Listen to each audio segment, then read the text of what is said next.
solar system can be divided into two main parts. The inner planets, Mercury, Venus, Earth, and Mars, are what we call terrestrial planets. They're, solid surface. We can walk on them.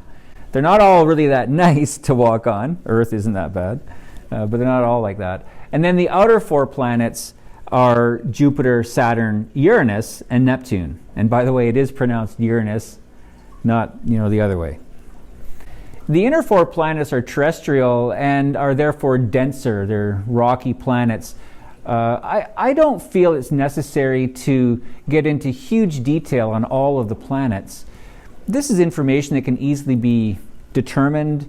Every planet has been visited by some robotic mission from various space agencies around the world. Mercury even was visited by the Messenger mission and orbited Mercury for several months, gathering in all kinds of information about this planet. It's so small and yet so close to the sun.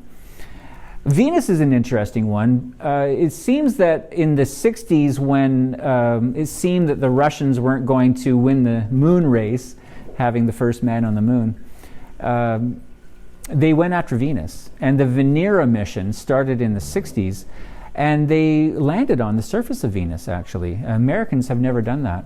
NASA hasn't put a probe on the surface of Venus. What they found with the surface of Venus is it's a very inhospitable place. There's three main things about Venus that you just don't want to contend with. One of them is that the temperature is somewhere around the range of 500 degrees Celsius. It's a very, very hot pizza oven.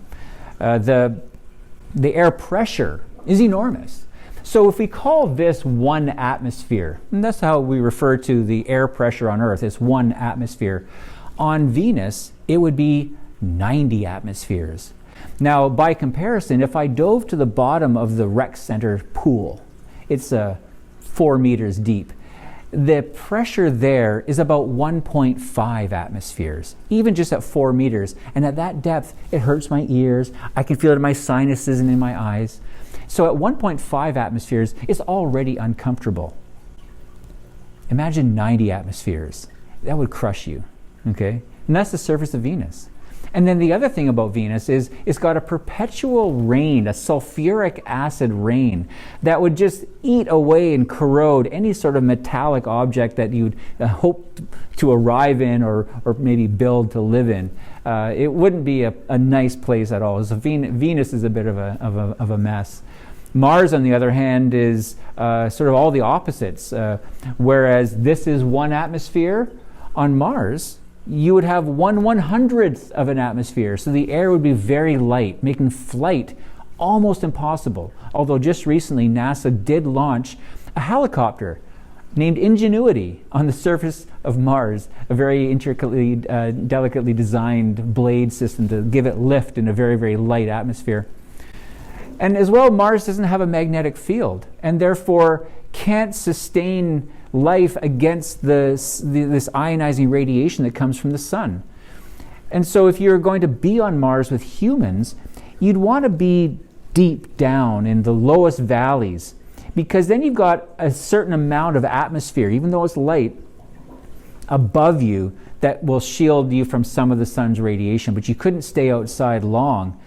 And the temperature on Mars averages around minus 60 degrees Celsius. So although those pictures coming back from the Curiosity rover make it look like a summer day, a desert scene, maybe it looks quite hot almost, it's actually quite cold. They say that a hot day on Venus is like a cold day in the Antarctic.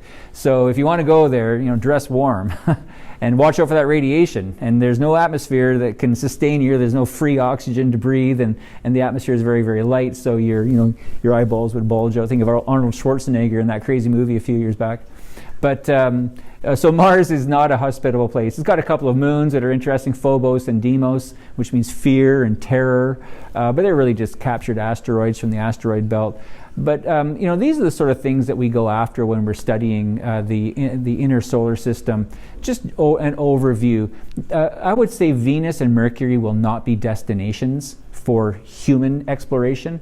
I think Mars will. Mars will be a destination. They're working on that right now through the Artemis program that they're developing to first get to the moon and then ultimately go on to Mars as well. So I think that will happen probably in our lifetime. We'll see human footprints on Mars, and won't that be spectacular?